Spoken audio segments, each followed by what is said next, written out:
we also realized that the thing that we needed to do for our own coming out process and to support Christopher and all the kids like him was to try and improve the world that he lived in. So, and we found that particularly parents of our generation, as opposed to the parents of kids who came out 30 years ago, when the Stonewall era, when the entire movement really started, they are much more outwardly focused than they are inwardly focused. Of course, there's a wide spectrum of parents' reactions and actions, but we find that parents really want to change the world. They really want to help make the world better for their kids and for everybody's kids. So one of the ways that seems to happen a lot, obviously, is with the schools. And I'm wondering if we could bring Joyce into the conversation to talk a little bit about safe schools and about providing safe spaces for kids in this process of coming out and exploration. Well, I want to mention that I'm affiliated both with church groups and with school groups in my advocacy for sexual minority youth. We started Oregon Safe Schools looking at what was going on in the state of Washington and asking those folks if we should duplicate what they're doing or just tag along with them. And they said, no, there's a need in each state for people having trouble in their schools with kids being harassed and so forth. They need to know local contacts here in Oregon. And so that's why we, a group of us, started our organization, like I say, patterned after the one in Washington. And I want to emphasize, as we work to have schools improve, that there are schools doing a pretty good job, and there are healthy sexual minority kids. There's research out of Eugene and the prevention researcher that shows if your faith community is supportive, your parents are supportive, and your school is supportive, the fact that you're attracted to a same-gender person or the fact that you identify trans, I will say the research was on gay and lesbian, but if you're affirmed in the communities most important to you, you don't see the risk behaviors or people attempting or dying by suicide. So I just want to lift up healthy sexual minority youth. We have workshops that we put on with Oregon Safe Schools, and we get phone calls or emails asking for help. I would lift up Pendleton as an example, Forest Grove as an example, where parents and young people have wanted, for example, to have a gay-straight alliance club in the schools where they would advocate that everyone be treated respectfully, where they would have safe space posters. And there would be community response, whether it was irate parents or an administrator who lacked confidence. And they would say, well, no, we can't have a gay-straight alliance club. And what we could do was bring the education to the administrators about the laws, involve the ACLU of Oregon, which is also extremely supportive. And we have found many school administrators who are willing to do the right thing when they have the backing, when they have the understanding of the laws. And there are a couple of laws that really stand out. There's an equal access law that's federal. So if you're going to have any non-curricular club, so it's not a math club, you know, it's the ski club or whatever, you have to allow a gay-straight alliance. Then we have the non-discrimination law, which is 3 years old now, that you can't discriminate based on sexual orientation or gender identity, and that applies to public accommodations, it applies to schools.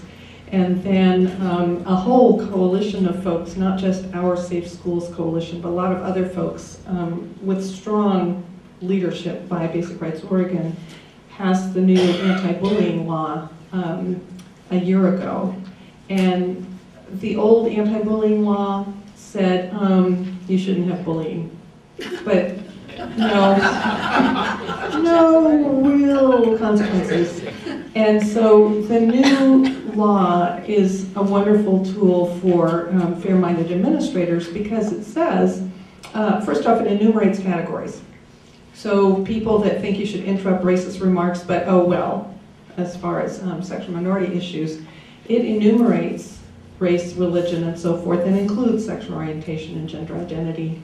It also indicates that there needs to be a point person.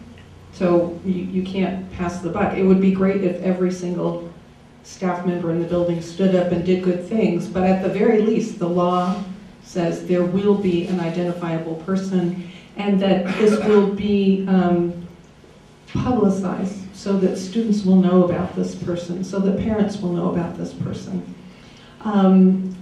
You all know about the economy, so this didn't include mandated training and mandated reporting because that would have cost money and we wanted the bill to pass. So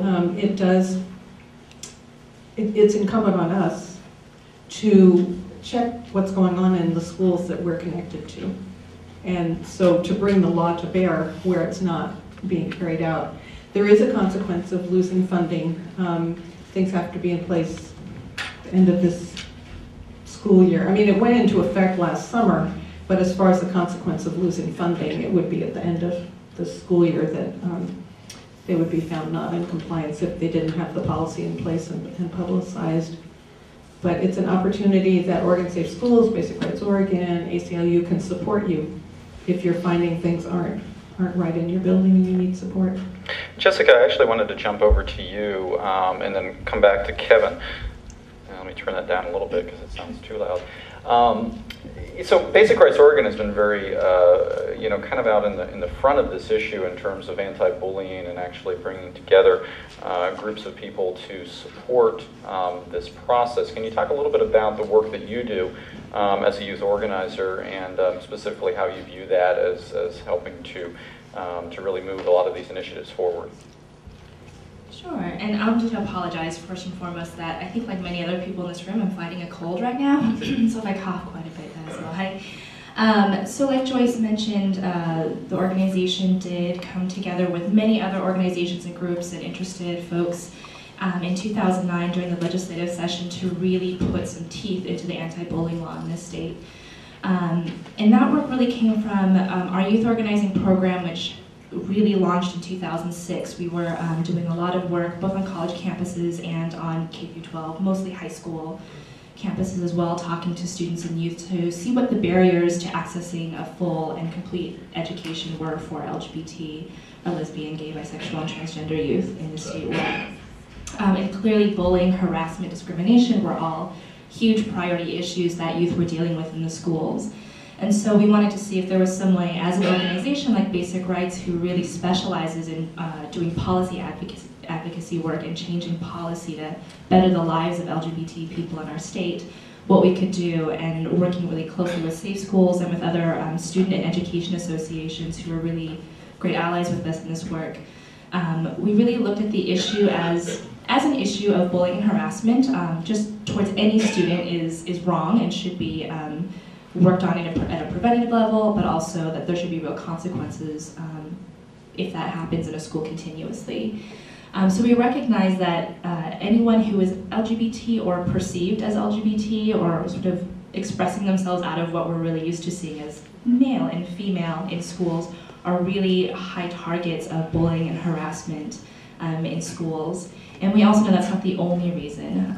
We know that if you're different for any reason in your school, you're going to be a target for bullying, and that could be on your appearance, it could be on your faith background, it could be on your racial or ethnic background. So we wanted to make sure that this wasn't just an issue that centered only on LGBT youth, but that it was a broad range of people who could advocate for anybody who is marginalized in our communities and our schools.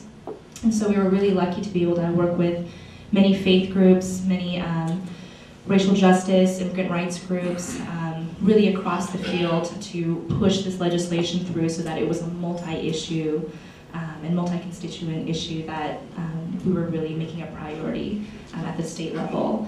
But what was the most important thing was to have the young people advocate on their own behalf. It doesn't make sense for a bunch of adults to come in